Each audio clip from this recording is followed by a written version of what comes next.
Now, a few weeks ago, when the Detroit Pistons was going through literally the worst losing streak in all of NBA history, I had got on them about losing to a Utah Jazz team that had players like Lauri Markkanen and Jordan Clarkson sitting out, and on that given night, Kelly Olynyk was the best player for the Utah Jazz. The Detroit Pistons, they had Cade Cunningham and most of their rotational players out. I think Jalen Duren was the only key guy out, and the Detroit Pistons still couldn't pull that win out. And at the time, I was very frustrated in my franchise for that particular game. But as time goes on, I believe that game was like maybe 2.5 weeks ago. The Utah Jazz, they are not the team that I think they were when they beat my Detroit Pistons. As a matter of fact, they are a much better team, and as of late, the Utah Jazz has been playing the game of basketball at a very high and a very elite level.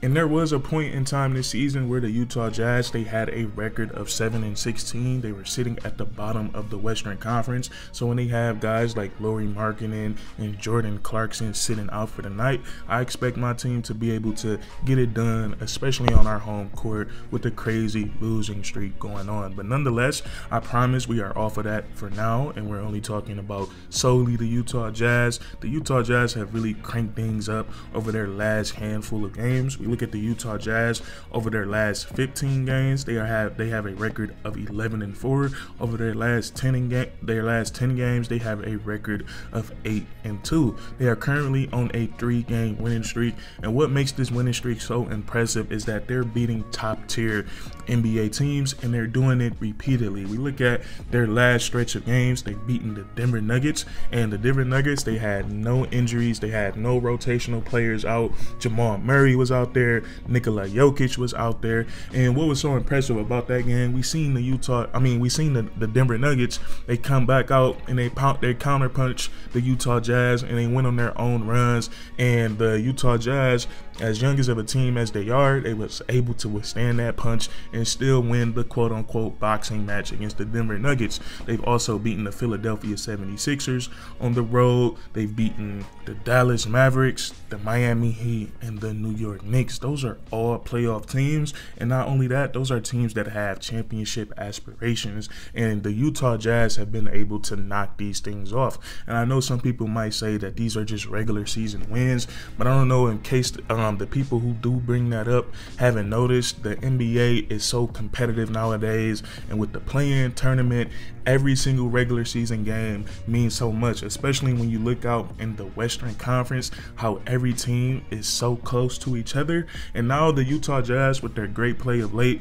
they have completely turned their season around. They have a record of 19-20, and they're right behind the Los Angeles Lakers for that final spot in the play-in tournament. And the Utah Jazz have so much momentum going for them right now, and I think their latest win over the Denver Nuggets, I think it puts an emphasis on what kind of season that this could be for the Utah Jazz. They're getting these high quality teams, so that means they maybe can get into the play-in tournament, maybe into the playoffs, and try to make some noise in the Western Conference playoffs. And we look at this turnaround by the Utah Jazz, I think we have to give a lot of credit to Coach Will Hardy. I think he has been doing a fantastic job since he's been the coach of the Utah Jazz, and I think he's in a very, very tough position as a head coach. He has a very young team, and not only is his team young, but he has a lot of talented players on this team. So when you have a young talented team, it can be hard sometimes to find that right rotation and give guys the correct roles to where they can both be happy and successful individually, but you also got to do the right thing in terms of wanting the team to be successful as a whole. And I think Will Hardy, I think he's starting to figure his rotations out, and I love the role that all of the players on the Utah Jazz has of right now. And the guy with the biggest role on this team, and the player that I believe is the best player on the Utah Jazz, is Lauri Markkanen.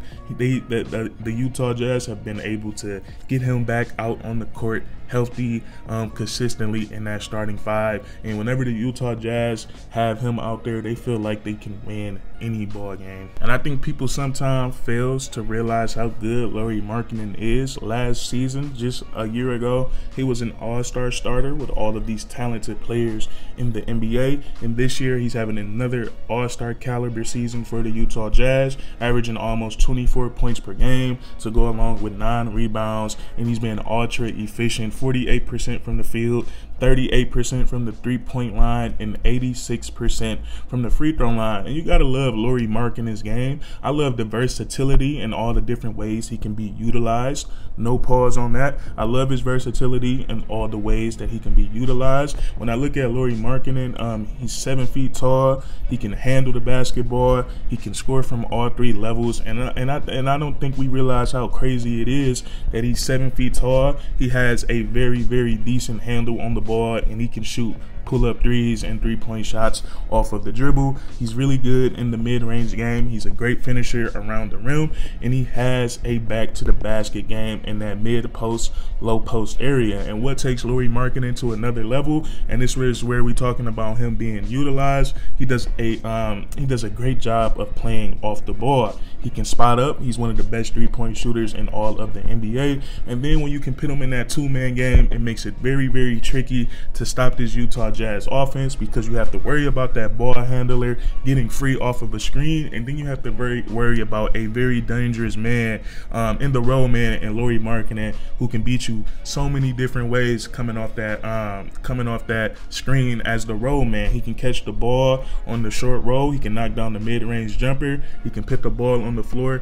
or he can make a play for others. He also has the ability to pop out to that three-point line, which is one of the hardest things to guard in basketball. When you have a big man and a dangerous ball handler, and that big can pop out and knock down a three, it adds so many different components to having to defend that team. And then lastly, out of that two-man game, Lauri Markkanen can also roll hard to the rim. He can catch lobs, and he, like we said earlier, he's a great finisher around the rim. So when the Utah Jazz has Lauri Markkanen in that starting 5 and he's out there consistently, this is a very, very tough team to beat. And another decision that I love from Coach Will Hardy and his coaching staff is integrating Jordan Clarkson back into that 6-man role and bringing Collin Sexton into that starting lineup. Now, we look at Jordan Clarkson. I love him as a 6-man in the NBA, and we all know he's good enough to be a starter in this league. He's one of the best perimeter scorers in the NBA in terms of creating your own shot out of nothing in isolation situations,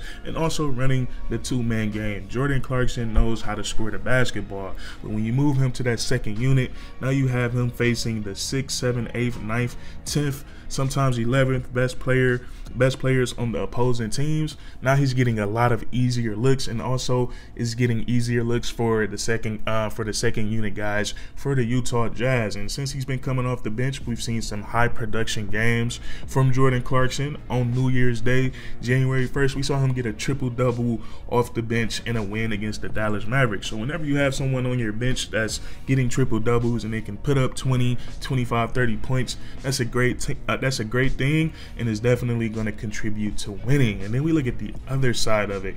Collin Sexton has been amazing for the Utah Jazz this season, since he's become a starter, playing at a very high level. And what's crazy, I just looked at his game log and his minutes. He's still sharing his minutes with everyone else. His minutes aren't crazy high. I would say since he's been a starter, he's probably averaging around maybe 25, 27 minutes per night, but he's giving amazing production. And there was a 4-game stretch in December where Collin Sexton was playing at such a high level. He was averaging 27 points per game, shooting 52% from the field, 38% from the three-point line, 92% from the free throw line, while also contributing 4.5 assists while only giving up 1.5 turnovers. So Collin Sexton, he has been great so far for the Utah Jazz, and you gotta love his game.